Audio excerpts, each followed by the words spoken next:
How do I, as an average investor, find out what good management is?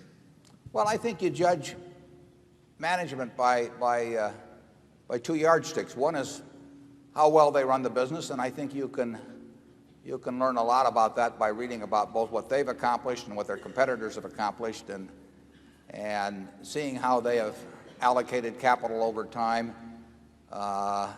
You have to have some understanding of the hand they were dealt when they themselves got a chance to play the hand. But if you understand something about the business they're in, and you can't understand it in every business, but you can find industries or companies where you can't understand it, then you simply want to look at how well they have been doing in playing the hand essentially that's been dealt with them. And then the second thing you want to figure out is how well that they treat their owners.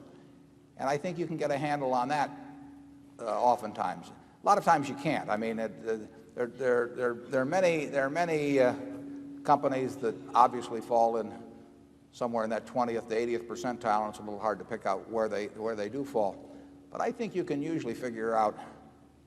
I mean, it's not hard to figure out that, say, Bill Gates or Tom Murphy or Don Keogh or people like that are really outstanding managers, and it's hard to figure out who they're working for. And I could give you some cases on the other end of the spectrum too.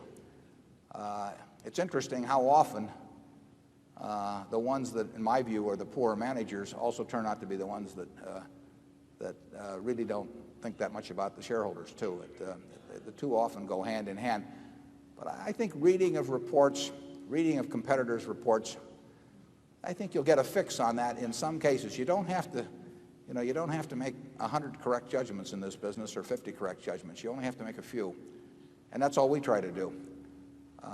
And generally speaking, the conclusions I've come to about managers have really come about the same way you could make yours. I mean, they've come about by reading reports rather than any intimate personal knowledge or knowing them personally at all. So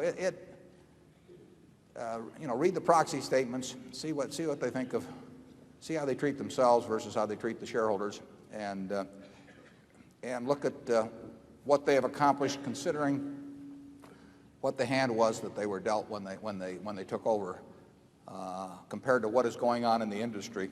And I think you can figure it out sometimes. You don't have to figure it out very often. Charlie? Nothing to add. No.